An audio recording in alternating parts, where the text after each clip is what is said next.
پہاڑی زبان میں اپڈیٹ سنیے۔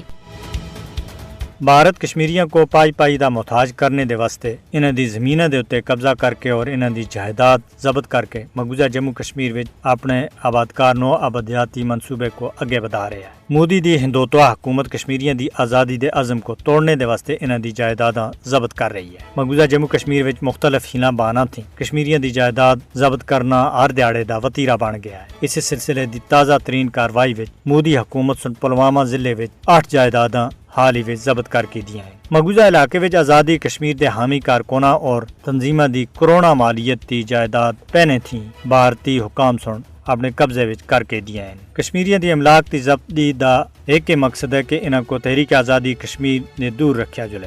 بھارتی فوجی پرتشدد کاروائیاں دے بچکار بھی کشمیریاں دے گھراں کو لگاتار مسمار کر رہے ہیں۔ مودی حکومت کشمیریاں کو انہاں دی زمین جائیداد اور نوکریاں تے محروم کرنے دے اتے ڈٹی ہوئی ہے۔ جائیداداں دی مسماری اور غیر قانونی ضبطیاں مقبوضہ جموں کشمیر وچ بھارت دی منظم آبادکار نو آبادیاتی مہم دا باقاعدہ حصہ ہے۔ مودی کو یاد رکھنا چاہیے کہ کشمیری عوام دے جذبہ آزادی کو ان ہیلاں بہانا تھیں اور انہاں دی جائیداد ضبط کرنے اور انہاں دا روزگار کھسنے دے نہیں کیتا جا سکتا۔ مقبوضہ جموں کشمیر وچ مودی حکومت تے ظالمانہ اقدامات دا نوٹس کرنے دے واسطے دنیا کو ہن جاگنے دی ضرورت ہے۔